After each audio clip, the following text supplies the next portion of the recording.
Hello friends, आपका अपने channel G10 classes में हार्दिक स्वागत है।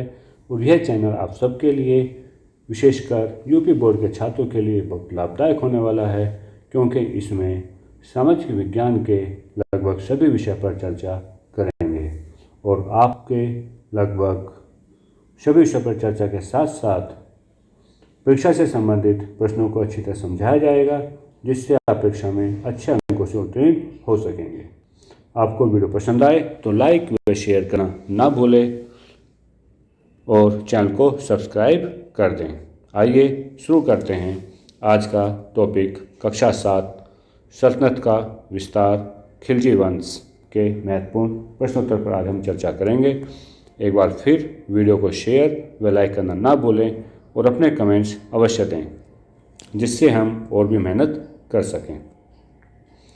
सल्तनत का विस्तार खिलजी वंश, जो 1290 से 1320 लगभग 30 साल तक यह वंश चला था, और खिलजी वंश का संस्थापक जलालुद्दीन फिरोज खिलजी 1290 से 1296 ईस्वी तक जिसका शासन था। जलालुद्दीन खिलजी की शासन नीति बड़ी उदार और सहिष्णु प्रवृत्ति की थी।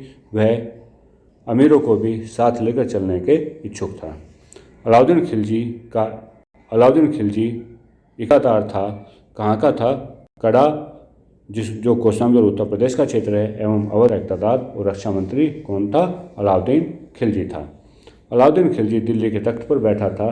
कब? 1296 ईस्वी में अलाउद्दीन खिलजी दिल्ली के तख्त पर बैठा था। अलाउद्दीन खिलजी की सेना में कितने सैनिक थे? अलाउद्दीन खिलजी की सेना में 4,75,000 सैनिक थे। और अलाउद्दीन खिलजी सैनिकों की नियुक्ति उनकी योग्यता के आधार पर करता था, और योग्यता घुड़सवारी और शस्त्र चलाने की योग्यता के ऊपर आधार थी। अलाउद्दीन खिलजी के मदद के लिए दक्षिण भारत में कौन सेनापति था? तो वह सेनापति था मलिक काफूर। मलिक काफूर ने दक्षिण भारत में किन किन राज्यों पर विजय प्राप्त की?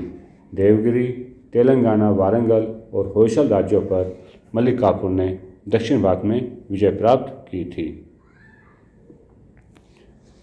अलाउद्दीन खिलजी की बाजार व्यवस्था का प्रमुख कौन कहलाता था? तो प्रमुख कहलाता था सेना अधीक्षक। मंडी का प्रमुख या बाजार व्यवस्था का प्रमुख सेना या अधीक्षक कहलाता था। सार्वजनिक वितरण प्रणाली सर्वप्रथम किसने शुरू की? तो इसका श्रेय भी अलाउद्दीन खिलजी को जाता है। अलाउद्दीन खिलजी ने ही सार्वजनिक वितरण प्रणाली, जो उसके सरकारी गोदाम थे, उनसे राशन बांट करके सार्वजनिक वितरण प्रणाली का आरंभ किया था। अलाउद्दीन खिलजी ने किस किस बिल्डिंग का निर्माण किया था?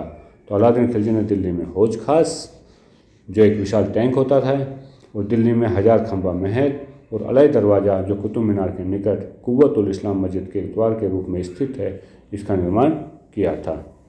अलाउद्दीन खिलजी के दरबार में कौन कौन विद्वान थे? अलाउद्दीन खिलजी के दरबार में अमीर खुसरो और बर्नी प्रसिद्ध विद्वान थे। खिलजी वंश से आप क्या समझते हैं? अलाउद्दीन खिलजी या जलालुद्दीन खिलजी के जो पूर्वज थे, अफगानिस्तान में खल्ज नामक स्थान से भारत आए थे, और अफगानों की भाषा में खल्ज का अर्थ गर्म प्रदेश होता है। इसलिए इन लोगों को खिलजी या खलजी कहा जाता है।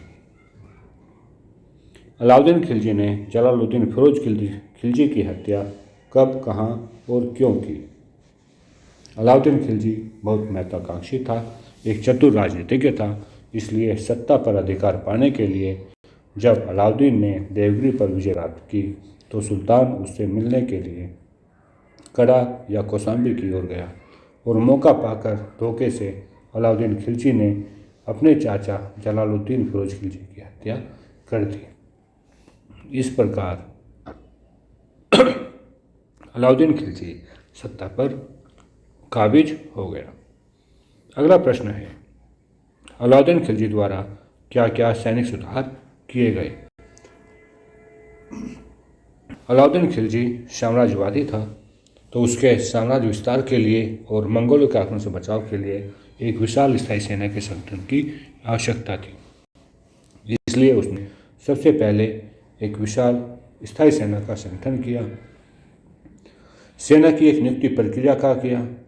नियुक्ति प्रक्रिया वह घुड़सवारों और शस्त्र चलाने की प्रक्रिया को की योग्यता को ध्यान में रखकर करता था। सैनिकों का हुलिया नोट करने का विवरण उन्होंने शुरू किया और सैनिकों को नकद वेतन देने की सुविधा प्रदान की। सेना में जो घोड़े भर्ती होते थे उन घोड़ों को भी दागने की प्रक्रिया का प्रारंभ किया, जिससे घोड़े बदली नहीं किए जा सकते थे। साथ ही नए किलों का निर्माण और पुराने किलों की मरम्मत का कार्य भी अलाउद्दीन खिलजी ने कराया। अलाउद्दीन खिलजी ने राज्य विस्तार किस प्रकार किया? सबसे पहले अलाउद्दीन खिलजी ने गुजरात, रणथंभौर, चित्तौड़, उज्जैन, मांडू, धार और चंदेरी के राजपूत राजाओं को हराकर उनके राज्य पर अधिकार किया और दक्षिण भारत में सेनापति मलिक काफूर जो उसका सेनापति था उसके द्वारा देवगिरी, तेलंगाना, होयसल राज्यों पर विजय कराकर उनके राजाओं को अधीनता स्वीकार करने के लिए और राजा को कर देने के लिए विवश किया। इस प्रकार से अलाउद्दीन खिलजी ने राज्य का विस्तार किया। अलाउद्दीन खिलजी ने वस्तुओं के मूल्य क्यों निश्चित किए?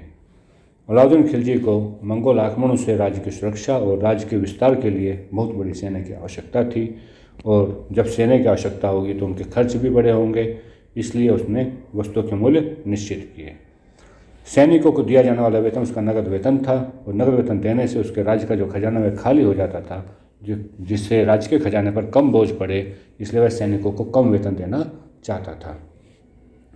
कम वेतन में सैनिकों का खर्चा चलाने के लिए, जिससे उसके सैनिक वफादार रहे, कुछ गलत काम ना करें, चोरबाजारी ना करें, तो इसलिए उसने बाजार के नियंत्रण को लागू करने की बातों पर ध्यान दिया।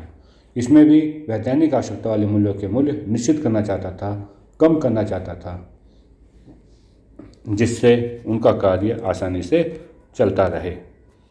जो दैनिक दिनचर्या थी सैनिकों की वह होती रहे।